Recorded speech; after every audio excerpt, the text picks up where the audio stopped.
ka pas lejthitje në mas në diçka, aty që vdek 4 njerëz, 3 terrorista, edhe Afrim Bunjaku, oficeri i policisë edhe njëri i plagosur, Joni. Domthon ai këto aq but, edhe kjo më bën mua me mendue që aktakuza ndaj tij do të jetë në kësaj forme, se kur thot presidenti i Serbisë, kështu ai gjykat që tutet me bën ndryshe ose prokurori, se s'ka ky i ka gjitha porët i ka marrë, domthon diktaturë, që e zakonshme i ka marrë krejt dhe ja boni me dije që do të më thonë aktakuza. Pse?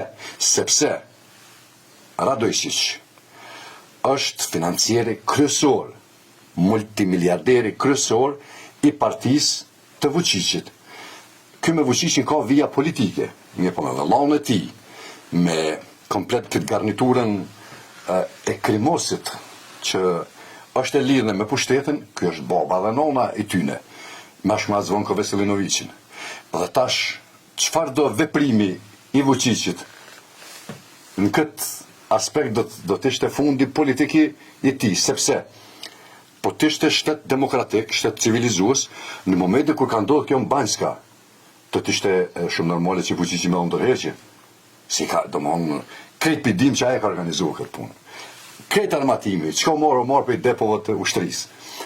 Njerëz të dveshur me ato uniforma janë mënu ka pak me kamuflu që me bosi të këforit të disa.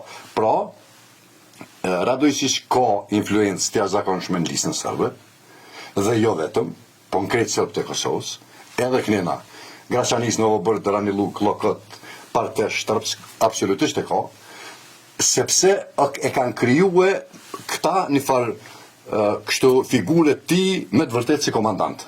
Bile e thot njëherë Kurti, që në Bruxelles, Vučići ka thonë, kjo është Adem Jashari sërbe, për Radojčićin.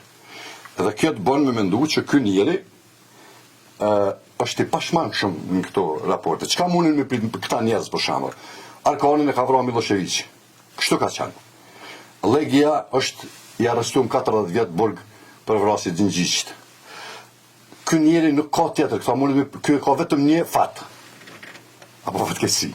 Fatkeqësia e tij është që një ditë do t'i ndodhë edhe këtij, sepse çdo njeri që ka dashur me i hyp shtetit për mi, me e bo shtetin gomar, ka përfunduar në dhe.